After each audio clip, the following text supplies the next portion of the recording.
Anna Seewald, and this is Authentic Parenting, a podcast about personal development in the context of parenting, where I explore how you can find more calm, connection, and joy in parenting through the process of self-discovery and inner growth with a trauma-informed lens. I'm a parent educator, and my mission is to help children by helping parents. The motto of this podcast is raising our children, growing ourselves. Today, the healing power of storytelling. We all have a story. Your life story defines who you are, and only you can tell your story. By sharing it, you not only release painful feelings, make sense of what happened to you, gain a new perspective, form a new meaning, but you access a possibility of transforming your life. Whether you share your story orally or in a written form, it has healing power. Do you have an untold story inside that is itching to be shared? What is holding you back from telling it? Are you afraid to be vulnerable, seem weak or incompetent? Do you think your story is not worthy or compelling or interesting enough? When painful stories are not told, they stay hidden, locked, and unshaped. Unexpressed feelings of loss and trauma fester inside, and with years, their weight becomes heavy and blocks the flow of life. Join me and two other wonderful women today on the power of storytelling and writing as a vehicle for healing. Christy Lauricella, my dear friend, and Judy Robinor, both are former guests of the podcast, and they appeared more than one time. I will have links to their previous episodes. They are both former English teachers. Judy Robinor is a psychotherapist in New York City, and Christy Lauricella is a social worker in New Jersey. Judy is the author of The Girl in the Red Boots, Making Peace with My Mother, a beautiful memoir that I recommended on the podcast several times. I truly treasured this conversation.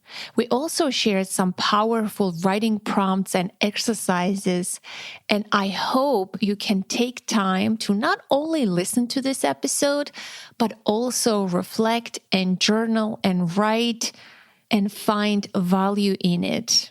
What happened to you will never change. The facts of your life will never change. But through telling and retelling your story, through writing and sharing it, you can gain tremendous lightness, freedom, and meaning. By revisiting and revising our stories and the meaning we attach to them is how our stories become one of growth as well as hardship. You are the author of your story. Take charge, write, rewrite, mend, and share your story. Let it see the light that it deserves. You have the power to change the story's meaning at any time. And as Hope Edelman says, meaning is not something we stumble upon. It's something we make. Please enjoy this heartwarming, deep, and intimate conversation with Judy Robinor and Christy Lauricella. Before we get to today's show, a quick shout out to our sponsor. Today's episode is brought to you by Athletic Greens, the most nutrient-dense whole foods daily supplement that I've ever tried. As you know, I'm a huge advocate for cultivating and practicing what I call radical self-care. If you want to show up greatly in your parenting, you need to take care of yourself. And part of radical self-care is eating right. But with so many stressors in our lives, in our go, do culture, juggling busy schedules and multitude of responsibilities, maintaining a healthy, well-balanced diet can be difficult, especially for parents, and that can leave us deficient in key nutrients that our bodies need to thrive. This is where Athletic Greens can help. It's a life-changing nutritional habit. Their daily all-in-one superfood powder is your nutritional essential. They simplify the logistics of getting optimal nutrition on a daily basis by giving you one thing with all the best things. I've been using it for the past 2 years as part of my morning routine, and I love the simplicity, the ease of it, and it's delicious too. One tasty scoop of AG1 Athletic Greens contains 75 vitamins, minerals, whole food sourced ingredients, probiotic, and more that all work together to fill the nutritional gaps in your diet, increase energy and focus, aid with digestion, and support a healthy immune system, all without the need to take multiple products or pills. I take it in the morning and I'm ready to face the day. And right now, for the listeners of my podcast, Athletic Greens has a special offer. A free 1-year supply of vitamin D and 5 free travel packs with your first purchase. Simply visit athleticgreens.com/authentic parenting and you'll be able to access this offer. Again, simply visit athleticgreens.com/authentic parenting and get your free supply of vitamin D for a year and 5 free travel packs. Ladies, welcome to the podcast. Christy, Judy, I'm so delighted to have both of you here. And I want to first of all give Christy an opportunity to say a few words to Judy because she listened to the episode, The Complicated Mother-Daughter Relationship.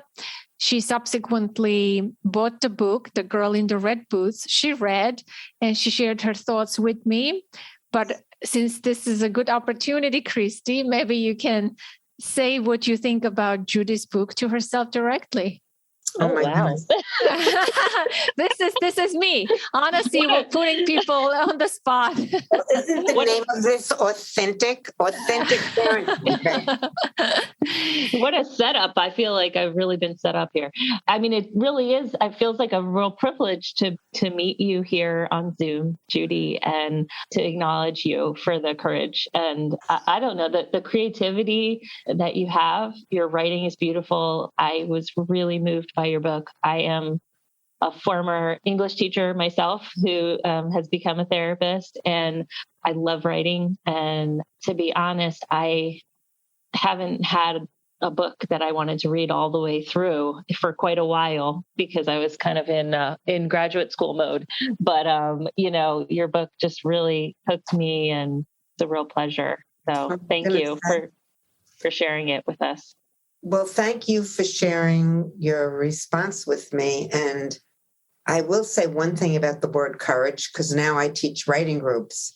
And so somebody called me today and she said, because we just started a new group, and she said, you know that have a lot of problems in my life right now. My parents are both sick and I've gone back into my eating disorder, but I don't want to introduce myself to the group as a person with an eating disorder, but I want to write about what's really going on. And I said to her, well, let me tell you what I did before I wrote my book, because I couldn't believe I was going to ever really write my own story. I went to the JCC and I took 2 classes, and in one I wrote fiction and in one I wrote nonfiction, but it was the same story. It was my story, but I made up names for me and my mother because I thought, how can I, a therapist, write this true story? I mean, it's not really our role, our mandate to tell everybody our whole story, but that was what I wanted to write. So thank you for it. It did feel very nerve-wracking when it came out. Because our stories are our stories, but it also involves other people, right? And when the people are still alive, how do you go about writing a memoir writing about your life while these people are present and alive. I think that's a challenge a lot of people face. And when I was speaking with Christy, she said that she has a hard time speaking or writing about her mom. Her mom is still alive, and she has well, you can speak about your relationship with your mom. It's a normal functioning relationship. It's not like you have an abusive relationship, and your mother is still alive. How do you feel about that? Do you feel like you want to write about it, but you haven't found that courage, or what gets in the way?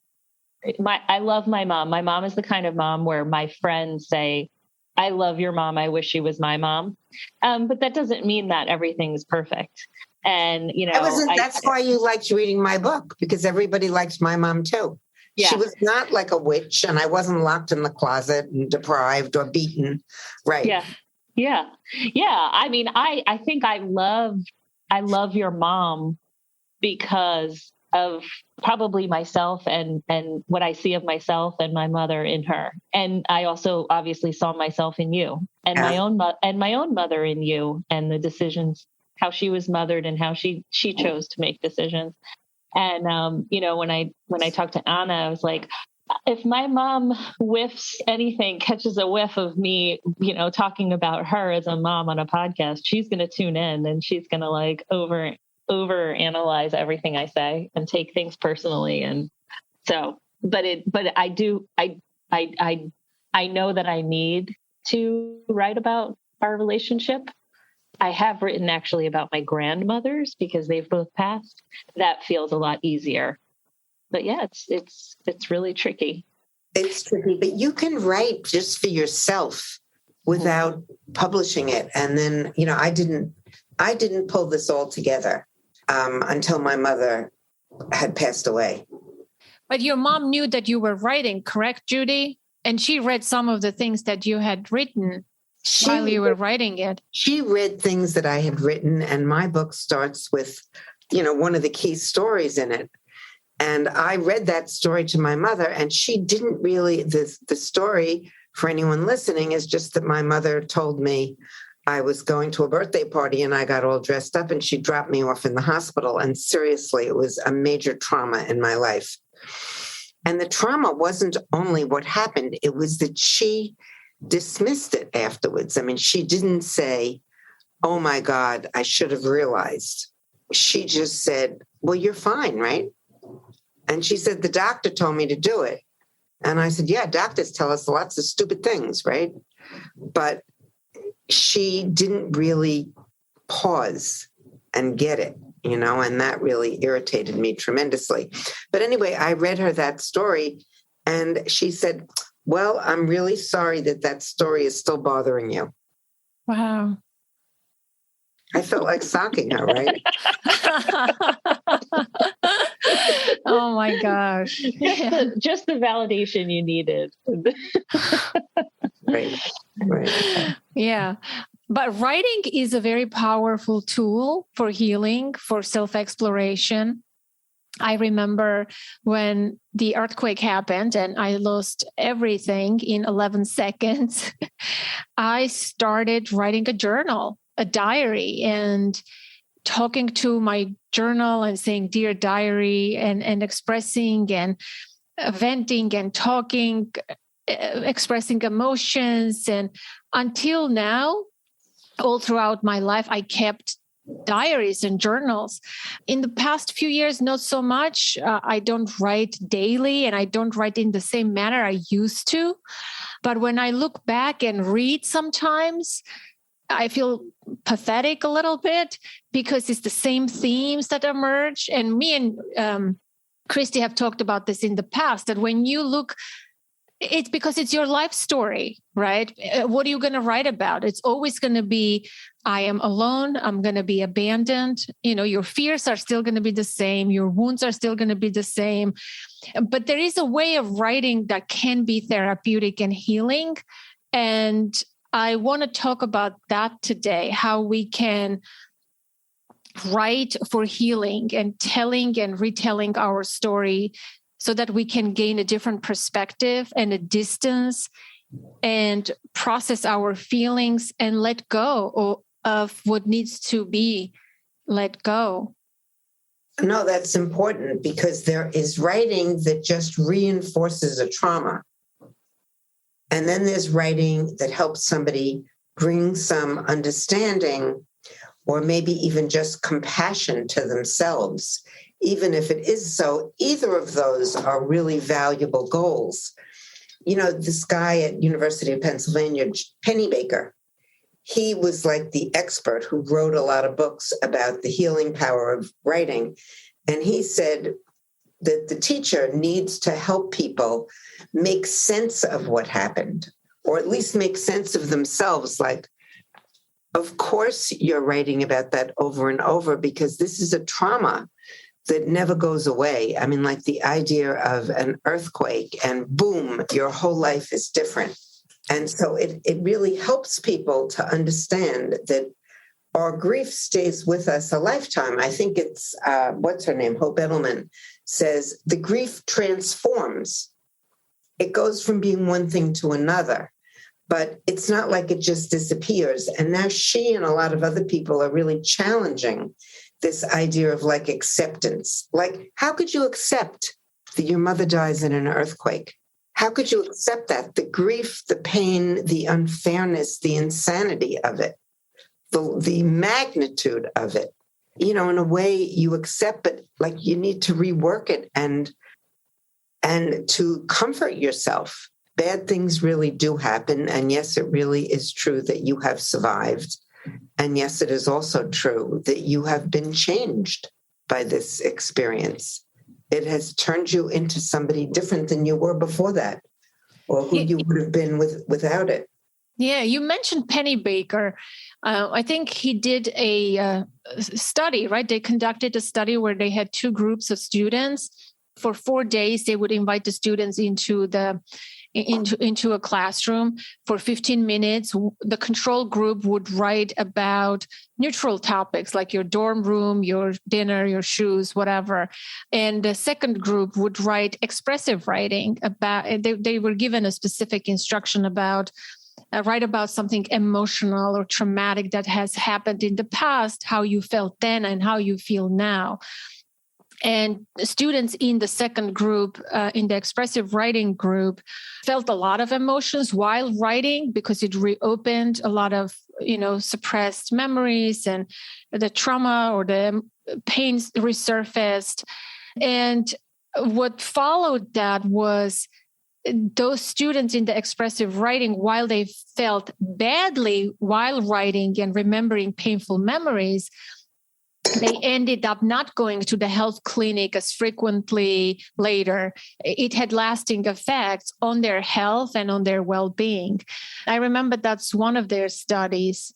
So writing is powerful, writing is healing, and sharing your story is definitely an important aspect of healing. I think when you have trauma or loss, speaking about it is one way. But I think writing can be equally powerful, especially when you create a coherent narrative and change how you feel about that event now in the present moment, right? Absolutely, because you're releasing. You're releasing the story. Just like sometimes when people tell a story, we know they've told it to the last 25 people. And so it doesn't feel like it's so healing. It feels like they're repeating it. But when somebody's writing, they go inside in a different way. They're not really talking to anybody else, right? They're not they're writing their story. And I think when you're the writing teacher or the English teacher, even, because as an English teacher, I used to have kids do a lot of creative writing, just like you, Christy. And when you help people release it, tell me more. And you can ask a simple question like, what kind of shoes were you wearing? Do you remember the day that you learned? And then you learned what? That your parents are getting divorced, that your mom had been killed in an earthquake, that you didn't get promoted and you weren't going to go to fourth grade. Oh my God, right? And now imagine what were you wearing? And then if a person says, I don't know, we'll say, make it up. And when they make it up, they're using their right brain.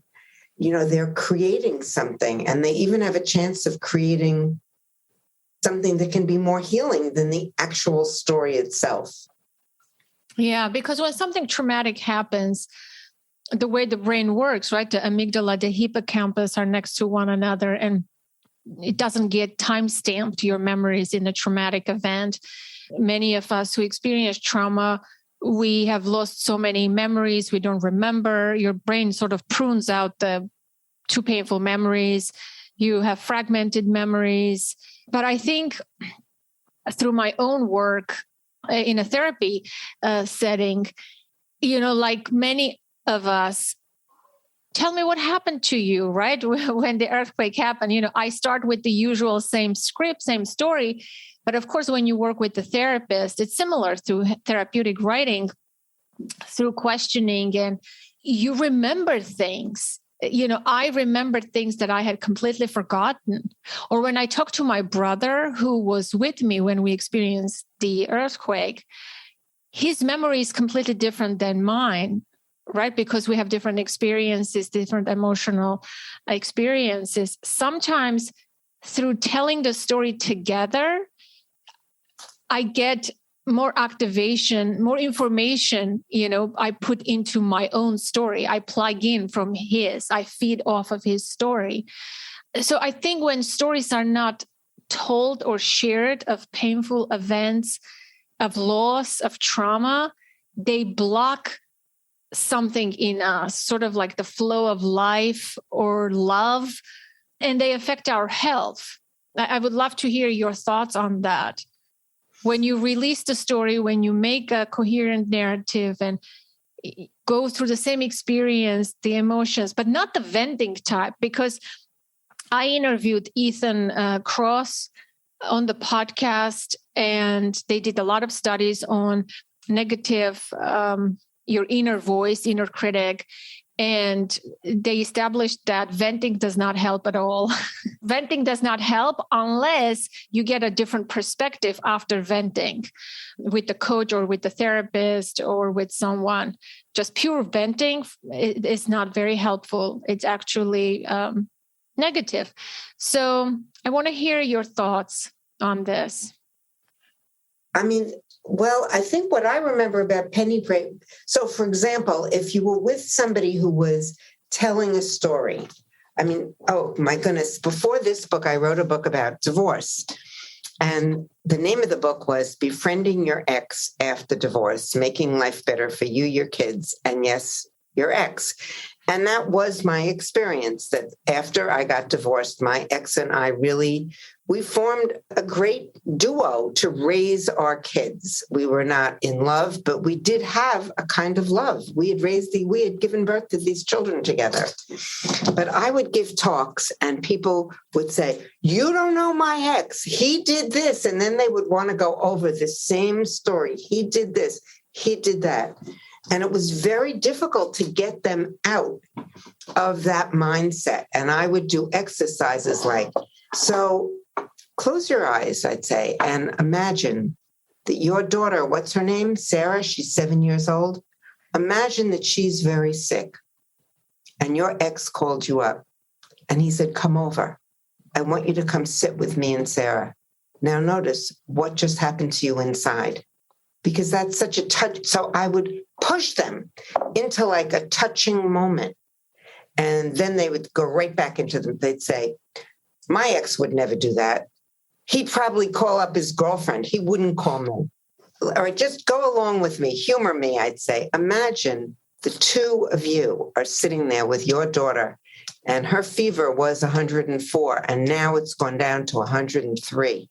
And there you are with your daughter and she's getting better and she reaches both of her hands out and she wants to hold hands with both of you. And then I would look very carefully at the person I'm talking to and say, and what is happening inside of you right now, to try to give them like an inkling that these things really do happen. I interviewed zillions of people, and when people get divorced, they have a need to tell a bad story, right? You don't get divorced at the drop of a hat. And we got divorced because he was this way, he was that way, he was the other way, or she. But to help people imagine that there could be something different is very healing. You're helping them tap into their strengths rather than just tell the same old story over and over again, venting. So I'm in complete agreement. But that's very like new age therapy, right? Like the therapy that I learned, because I'm older than both of you, was that the therapist listens. And so what do you do when the person tells the same old story over and over again? Well, we were trained to listen. And listening, that is not necessarily going to help that person tell the same story over and over again. Yeah. That reminds me of the part in your book when you slipped up with the woman who said she was going to divorce her husband. You were like, imagine the holidays and where are you going and where's he going to be and all that. Exactly right. And then right. And then she said, "Oh, I never thought of that." I thought, well, these are good things to think about. Yeah. Right. And I guess my mind was going also to, in terms of going back to the writing process, and you were saying about venting, that's why like our journals are so like cringy, because a lot of times it is just venting the same things over and over again, and having that facilitator or writing instructor really guide the process. And then also the role of your classmates and the audience of sharing, and what an impact that makes. When I was teaching, middle school writers, and their first genre would be personal narrative. And, by the third week of September, I knew very personal stories about them. And I felt like I knew them forever just because of what they were writing about, really memorable incidents in their lives. And I think that the writing, the other therapeutic component of the writing process is the community and the audience and the validation. And it's really magical.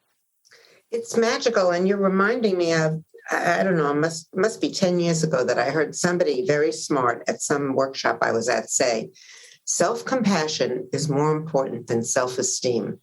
So we get self-esteem from, playing a great game of tennis or publishing a book, but we get self-compassion from feeling okay about who we really are.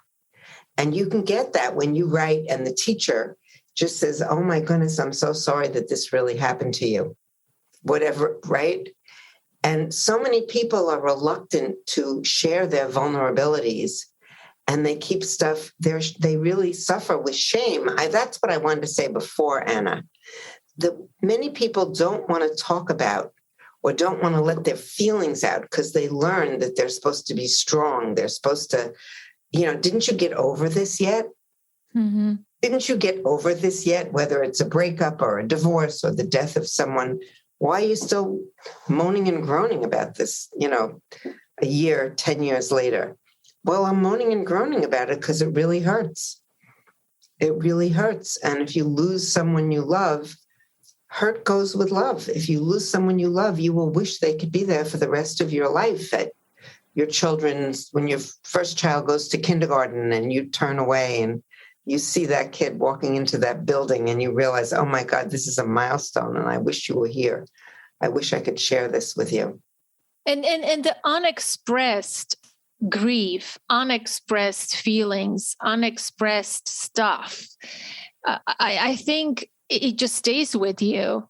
And not only it's hurtful or painful for you to carry and live with it, right? It becomes a heavy weight, but it also influences how you interact with others and with the world. It colors a certain way, because if you have unexpressed loss or trauma, I mean, what are the results of it? You have feelings, I'm not good enough.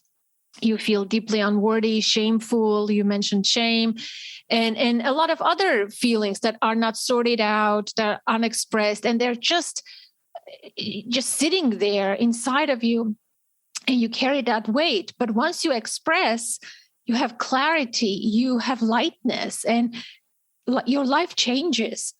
Well, I think that the name of your podcast is so telling. authentic. And you're encouraging people to be authentic because that's how we develop connections with one another, not just the transmission of information, but feeling something. And, I think what makes you, Anna, an interesting podcast host is that you tell a little bit of your story. And then that makes the people you interview want to tell more of their story. And then it's not just information, but it's an experience. And that's what people want to know. How do I feel better about myself? How do I get deeper into myself? Right? Yes. And that's what I learned through this podcast. When people share something of themselves, vulnerable and authentic, you want to share. You also want to share. And that shared experience is also healing. And when Christy mentioned sharing our stories, I was part of 2 writing classes during the pandemic, one with you, Judy. And it was so amazing to hear other people's stories. Yeah, right. You see yourself in everybody's story, not exactly your story, but you see elements of it, the shared human experience.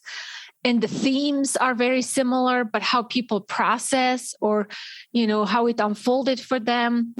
You cry with them. And that component itself is a healing experience.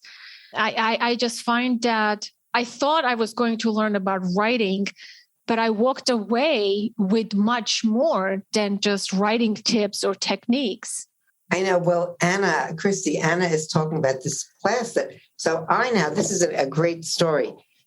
So I went to the JCC and I wrote one version of my story in memoir and one in fiction, one in nonfiction. And this woman, Laura, who was my teacher, she said, your voice is stronger as a memoirist, write it in memoir. And anyway, she really helped me a lot get this, like the first stage is just getting it out. And then the second stage is fixing it. And then she asked me if I wanted to do a workshop with her. I was doing a workshop on Mother's Day at the JCC, and now we run writing groups together. But Anna, I don't know what you think. I mean, I think we're a great team because I'm really a group therapist and she's really a writing teacher. She's excellent. I think she's phenomenal. Yes. She has lots of skills. And I was an English teacher, so I know something, but I mean, I'm really more of a group therapist. And I love getting the group together and asking other people what they felt as they listened. And I think that's what makes people want to write more. And it sounds like you were doing that in junior high school or elementary school. Is that right, Christy? Getting kids to write their stories. Yeah, I mean, I think my training as a writing teacher really was kind of a natural fit to lead into therapy, because having to do the work yourself and have the kids see you as a writer and hear your stories, warts and all, and see your writing process, and that the first time you write a draft, it's not perfect. And, right. That's just, it's so symbolic of then, when you talk about therapy, like, therapists are human beings. Well, I know, but we have not really been trained to share our humanness. Right. We have been trained to help other people dig in and find their own. Right. But I know that just disclosing the simplest things about myself make people much more comfortable, and that not disclosing things makes you like you're far away. You're like an authority figure. You have some kind of perfect life, which of course is ridiculous. Mm-hmm. That's not the image we want to give anybody. And it's a fine line. Therapists shouldn't be telling their clients their problems, but to acknowledge that there were moments in life that were difficult, really difficult, mm-hmm. I think makes somebody feel so much better about themselves. Yeah, mm-hmm. I did that today, actually, with a client. And I was sitting and wondering, shall I share this? Because what he was going through, he thinks that it's unique and no one has experienced it. And it happened to be that I have the exact same issue. It's health related. Of course, I'm not going to tell my entire health story, but I disclosed something, and I immediately saw on his face a huge shift. And when we ended the session, he said, "Thank you so much for sharing. I feel different. I feel like normal. I never heard that before." It wasn't much, right? I didn't tell my entire health history, but I felt that it was important in this moment to disclose this little fact that can make a difference in his own perception. And now he can see his narrative differently. His story can have a different possibility, a different ending, right? I think it's so helpful. Sharing our stories is just healing, I find. It's in and of itself, because as humans, we love stories. We evolved to love stories, right? Our mind, our brain loves stories with an beginning, middle, and end, because it's comforting, because it's safety and security, right? It conveys us. If you tell a story and there's a cliffhanger, it's alarming, it's disturbing, it's distressful. The human brain loves an ending because, safety. Your threat response is not activated. So we love beginning, middle, and end. We love stories. And I think we're all storytellers. And I think it takes courage for some of us to develop a voice and tell a story. And oftentimes, like writing groups encourage you to dig deeper and actually find those stories. And I can share this story, Judy. During the writing class, there was a prompt. Remember, I wrote about this photograph that my father gave me. I would have never in a million years thought about that photograph or that story. But Judy gave a prompt during the writing class. I wrote something.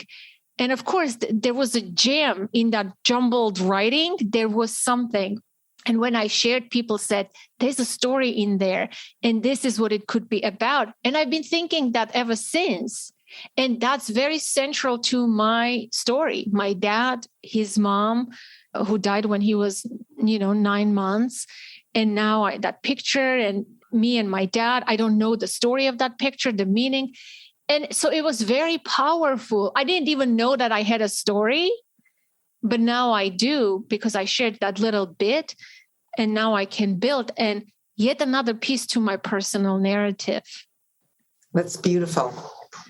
Well, right. And just what did you say that when people just vent or tell the same story, over and over again, we need to help them deepen it, whether we're writing teachers or whether we're therapists. Like, why is this so important that you're telling this story? There must be something there. And I've learned as a therapist that when someone comes in and they're just complaining, and sometimes I'll say to them, "And so what's the longing underneath the complaint?" They don't even want to address that sometimes. Or sometimes they don't even know, or it's too scary to say the longing is, "I wish my husband would just come home and want to sit down and talk to me and really ask me how my day is." But instead of knowing that, they'll say, "Oh, he comes home, he reads the mail, he turns on the television, he talks on 3 cell phones are going off at the same time. He's still involved in everything," and complaint. And I say, wow, I've really learned underneath most complaints, there's really a longing. What do you think you're longing for? And what do you think, even just saying, "I am longing to be important. I am longing to have someone pay attention to me. I am longing to be listened to. I wish you would just look at me and say, let's sit down on the couch together and just talk for 10 minutes about what went on today. Otherwise, we're just like ships passing in the night." Right.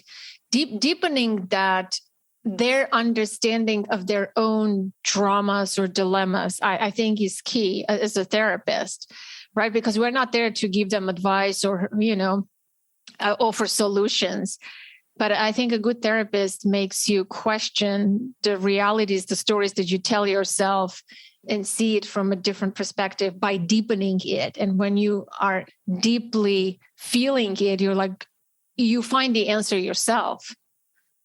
Yeah, I think the therapist can help you see those themes and those patterns and help kind of connect the dots, because we're only privy to what's being shared in that room. And, I think it's just to have that perspective on your life is, it's obviously a privilege to hear about people's lives and their personal stories like that. But it is there's a parallel with writing in like what are the plot points here? What are the recurring themes, and who are the main characters, and what's the real conflict here? There's a lot of parallels, I think, to the process. Judy, do you give writing exercises to your therapy clients? No, but just like in the book, I will often say, so could we just stop for a moment, and I'll do like an exercise right in the, are you willing to do something? It might be a little different with me. And I'll say, so what do you think? So for example, here's a great example. A patient of mine read my book and she said, oh, I have so much I want to talk to my mother about. I said, great, let's bring her in for a session. She says, I'm not ready. Yeah. I say, so take a moment and imagine what it would be like when you're ready. What does being ready look like? She has no idea what being ready is going to look like. I say, well, now imagine I remember what I said to her. I said, this worries me because you and your boyfriend, you're talking about moving to San Francisco. Imagine you're going to move to San Francisco and you're saying goodbye to your mother. What do you want to say? What are you going to say to let her know all that she means to you, and also some of the baggage that the two of you still need to work on? Everyone has baggage. We work on baggage for the rest of our life. So what can you imagine telling her, Mom, I'm moving? And then I'll say, what happens if you even hear in your mind's eye those words, Mom, Chris and I are moving? What happens inside? So I want to get people to get in a different state. That robotic complaining, telling the same story. What was the word you used? I wrote it down. Venting. Telling the same stories, though, that gets you nowhere. That gets you nowhere. It's just like a hamster in the wheel. You just keep rotating and turning and turning and turning and turning. And it's exhausting. It takes a lot of mental space, right? Energy, attention, and you're burning calories. And it's very unhealthy. It feels like you're processing your story. But that processing is so unhealthy that takes away from your life force, your energy, your inner resources. You're burning it in the background, that you are not devoting to things that are meaningful in life. You're not engaging with life meaningfully because you're constantly churning that in the background. It's an unexpressed loop that keeps going and going and going. And I find that unhelpful for myself. And for, with the people that I work with. It's not that I've mastered this. I struggle with this myself. None of us have mastered this. Yeah. We all can get caught up in a loop. Yeah. I think it's really great to tell our clients, we can all get caught up in a loop. I can get caught up in a loop. What if this? What if that? What if this? What if that? And so how do we break out of the loop? And so sometimes I'll say, well, here's one way I break out of the loop. And then I'll do a breathing exercise with them, because I get a lot out of breathing exercises. Everybody doesn't, but I do. And I will sometimes say, so I'll say, you want to do an experiment with me. Just take a deep breath and just notice what it feels like to feel your feet on the floor. Your left foot, your right foot. Take another deep breath. And what do you notice now? And often in like 45 seconds, somebody notices that they got calm. They got calm from doing nothing. I didn't give them some platitude to think about, like, oh, everything's going to be okay. Everything's going to be beautiful.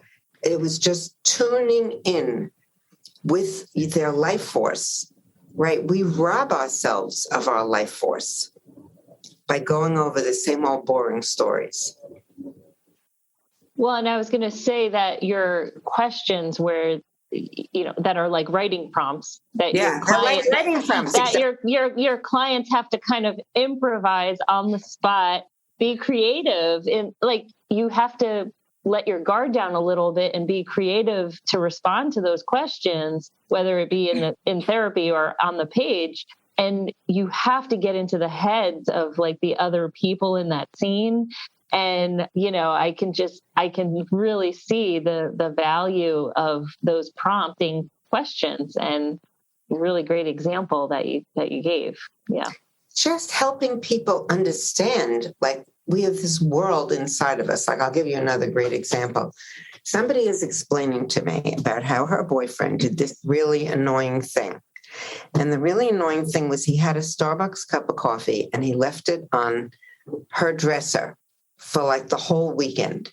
And he never emptied it. He never dumped it. And of course, I asked, did you say anything? Did you let him know this bothered you? No, she says, I didn't want to.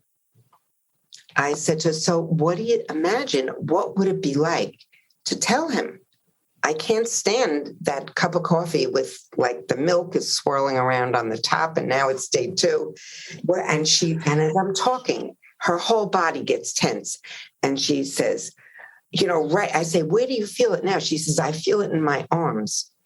I feel in my arms how angry I am. And I said, so could we just stay with the anger? And my goal was to refocus her on her anger, not on his coffee cup, on her anger and on her reluctance to just ask him nicely, would you throw that away? Or what would have happened if she threw it away? Like an old cup of coffee. I mean, you're not throwing away somebody's brand new anything. But she was stuck in like a vent, right? Mm-hmm. She was stuck in a complaint. And she was not willing to do any of the things. So all I wanted her to do was notice what's happening in your body. What's that like? And so then I made my hands just like hers, I said, oh my God, let's do this together. A writing exercise that I used to use with the students that I used to work, or people in the past, and which I find very helpful. The first time I implemented this, I don't know where I learned it, but I implemented with troubled youth at the correctional facility. And when I read the letters that they wrote, it was so eye-opening for me. I said, I'm going to use this. This is great. And I use it with my clients now too, not as often, but I say, write a letter to yourself. Don't read, don't edit, don't choose a specific age. It could be your current self. It could be your past young self or child self. Just write a letter to yourself. Start, Dear Anna, and let whatever comes out of you to the page. Don't read it over. Fold it, seal it, and mail it to yourself and receive it in the mail, but not right away after a certain time. Or I usually would say, give it to me, I'll mail it to you, in the past when I was working with people in person. And I find that that's a fantastic exercise, that people write about things that they never talked about. And when they read their own handwriting, their own letter addressed to them, by them, it's again, perspective shifting. It has healing impact. Absolutely. And you made me think of something that a class that I was in. So when I wrote this book, an editor after Laura said to me, your father is hardly in the book. How come? I said, I don't know. This is just the story of me and my mother. And then she said to me, so anybody listening out there who is looking for a good writing prompt, write a letter to a parent who is maybe deceased or you haven't seen in a long time, and start it like this. Dear Mom or Dear Dad, let me catch you up with what's happened in my life since the last time we talked. And that was such a moving experience for me to catch my father up. So my father died like 40 years ago. You died, Dad, when I had one baby and now I have 2 grown children. and Zach is doing this and Rachel's doing this and I'm blah, blah, blah. But it made me feel really so proud of myself, and it made me, I actually felt my father's love. I felt his love and admiration and him saying, wow, all this happened to you. And I wasn't there to see it. I know it's really, really moving. Yeah, it is really moving. And it's a fantastic exercise. Yeah. It's really moving, and you can do it you can do it over and over. Let me tell you what happened this weekend, Dad. Yeah, it's funny you mentioned that because my daughter had a volleyball tournament this past weekend. While I was there, it's a big event, right? This is her first time competing in this competitive sport and all of that. And all I was thinking, if my dad was alive, I would call and share this with him. Like he would say this and I would say this. I imagined that conversation and similar to this, but not in a writing form. I think I'm going to use that prompt and write about it because I think it's so powerful because you want that ongoing conversation with your deceased parent. And in the episode with Hope, I said that I have lost a connection with my mom, but I haven't lost a connection with my dad. And after having that conversation with you, Judy and Hope, I placed both of my parents' pictures right here behind me. Oh my goodness. Yeah, I see. Both of their pictures. So I can have this ongoing connection and conversation and passing by and saying, this is what happened in your mind, right? Briefly. I think that's very healing. So I'm going to use that prompt. Yeah. I love that, Anna. I love that they're behind you where you sit. And it's so beautiful. Wow. So they can be part of this experience. Now they're watching and listening to this podcast. And they're like, who is this Judy? She is on your podcast all the time. Yeah. Wow. No, and I had the courage to do that after the writing class also. And because of that, I shared that story, that photograph that my father gave me of his mom, a whole secret story around that nobody knows, that I have this picture. What am I going to do with this picture? When I shared that story and I received feedback, it's so powerful when we bring to the surface, we give light to those dark, hidden, secret stories that we carry. And sometimes we're not even aware that we have those stories. They're not even stories, maybe little things. And once they become stories, once we share, I think so much opens up in a person. I mean, look at myself just by sharing that little story in a writing class, speaking with Hope and Judy. I put my parents' pictures up here, which I never had done before. I didn't even have my mom's picture up in a frame or anywhere, and it's just so powerful how change can happen in unexpected ways, but through small steps, through doing small things, but mainly sharing a story. I think that's the focus of our conversation today. Whether you share your story orally or in a written form, I think it has such healing power.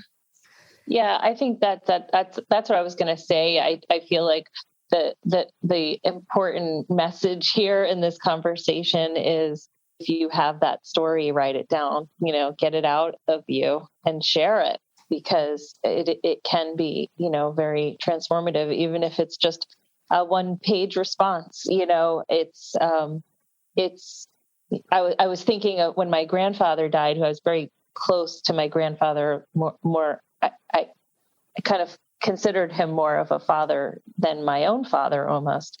And when he died, he was in his 90s and had lived a really full life. And I wrote kind of a top 10 lessons learned from my grandfather. God, beautiful. And I shared it at his service. And I can think about him and his passing and cry all over again. But I think about like the legacy and that I had been able to articulate it at the time and write it out. And I think about all the lessons and all the things I took with me that still are with me today. And it helps me through those moments of grief that I have, or special occasions or birthdays when I'm missing him, and that piece of writing is a real source of healing for me. Yes. I mean, it's like a concrete enactment or reminder of his importance. And the same with the pictures, putting the pictures up. This is in my office. This is my office, my COVID office in the house that I'm now living in. And when my mother turned 80, I made a collage for her birthday. And I have it up on the wall over there. And I just love that collage. And I love looking at it. And I don't know, I think we live in a culture where everything is throwaway. You know what I mean? Instead of like hold on to this collage has like 3 generations of memories of a whole bunch of different families, right? And it's all my family. This is my history. And when I look at it, it does something to me. It makes me feel rich, that all of the pieces of my life. And I love hearing that you put the pictures of your parents up, Anna. Yeah. I think it's important. I think it's important. And you prompted me. I wasn't writing much in the writing class, but I was developing and changing.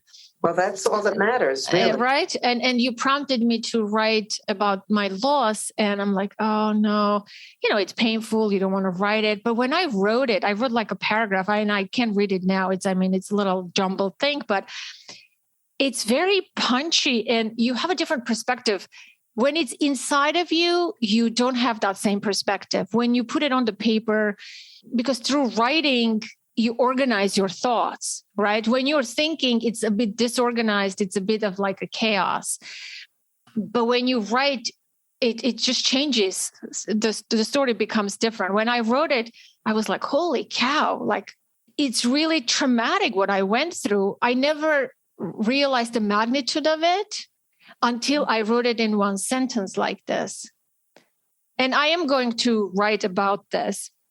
I mean, it starts like I have a big secret when I tell people, this is based on your prompt. When you said you don't write, Anna, you should write in this class. I said, oh, what do I want to write about? I don't know, Judy, leave me alone.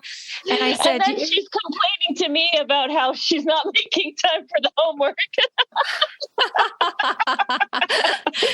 Right. It's avoidance because you avoid, but when you share, even if it's not perfect, what I want to say is, I want to give people permission because English is not and I would use this as a cop out. English is not my first language. I don't know how to write. It's not going to be perfect. All these people have fantastic stories. They've been published. What I learned is that's not what it's all about. It's about healing. It's about sharing. It's about making this a coherent narrative about your life and developing a different perspective. It doesn't have to be perfect. We're not writing a perfect story for publication. We're writing our own story. And I learned that. And I'm okay with that now. I overcame that barrier. And I started writing for the class towards the end because I didn't feel shy or embarrassed or any insecurity around my writing. I say I have a big secret when I tell people that our life is composed of loss upon loss and that I'm okay actually talking about it. As I buried many for my age, people call me morbid. So I have learned to use silence as a tool to bear my own pain and just be there for myself. I see loss everywhere and in everything. I learned that unless you mourn the losses, you can't fully let go or embrace acceptance. Not that I have mastered this lesson. I often wonder, is it just me or others feel the same way? For this reason, I talk about loss and grief with selected people, blah, blah, blah. But there was a punchy line here. I guess I edited and I added more stuff. Oh, here, it starts. Hi, I'm Anna. I'm an orphan. I don't have parents and both sets of grandparents. I lost my uncles and I lost my aunts, my little cousin and my classmates, my teachers, my friends and neighbors. I lost my childhood. I lost my innocence, my home, and most of those things all in one day in 11 seconds. So when I wrote this, I'm like, holy cow, this is like heavy shit. Wow, Anna. I never put it all together like that, but it just felt real. in a different way at this age in my life. Not that it wasn't real before, but when you put it in writing and you read it to yourself or out loud, like I shared. Yeah. So thank you for listening. I may have to write this. Thank you for sharing that. Yeah, that was really beautiful. And when you write it, you know what I mean, it makes you understand that my story is important. Yes. My story is important. My story is unusual. It's my story. I don't have to be Michelle Obama to have a story worth listening to. This is my story. Yeah. And everybody deserves that, to have that, to own that, to share that. I think every listener, what I want for them is to give them permission to think about their stories. And you know, I often invite a guest to the podcast, or a listener wants to come to the podcast and they say, oh, my story is okay. I don't want to share. My story is nothing. They minimize their story like I did many times in my life. But when other listeners listen to those stories, they always write back and they say, what stands out about your podcast is the stories of other people that we hear, we connect. I think that's what makes us uniquely human. I know. I love listening to you talk. I mean, the thing is, I think if there's a message that we would like the listeners to get, it's that everybody has a story. So anybody who's not driving right now while you're listening to this, take a moment and think about a story of yours that you know is itching to be told. A story that's itching to be told. It might seem like a simple story, but it probably has a lot of meaning and a lot of ramification. And see if you can spend 5 minutes, and you can start just the way Anna just described by saying, a story I've never told is, and give yourself 5 minutes when we go off the air, which we're almost ready to, and just write it and see what it looks like to see that story on a piece of paper. A story I've never told is. Well, I think I'm going to title this podcast episode that. Yes. I think it's such a beautiful question. Yeah. Christy, what comes to mind when you hear that before we say goodbye? Are you going to write and reflect on that question? I am. I mean, I've mentioned this to you before, but my story really is itching to get out, is really the story of how both of my grandmothers were abandoned by their own mothers. Wow. And so both my father and my mother were raised by women who felt abandoned and by their mothers. And I it's just so rich to me. And I just need to dive in and get started. Yes. Judy, is there any story that you are itching to tell? Well, yes, there is. And what I was thinking when you were talking, Christy, was that most of the stories that one thing I learned is that I was very drawn to stories of me being a victim. But now I want to tell a story about me coming from a great grandmother who was an amazing woman. So my great grandmother came to this country, and she and her husband, her name was Fanny, and my name is Judith Francis. Francis is my middle name. I was named after her. They were in the rag business. They sold cloth on the Lower East Side from a push cart. And she was the brains of the family, and they built a shirt business that was the biggest shirt business in the country before World War II.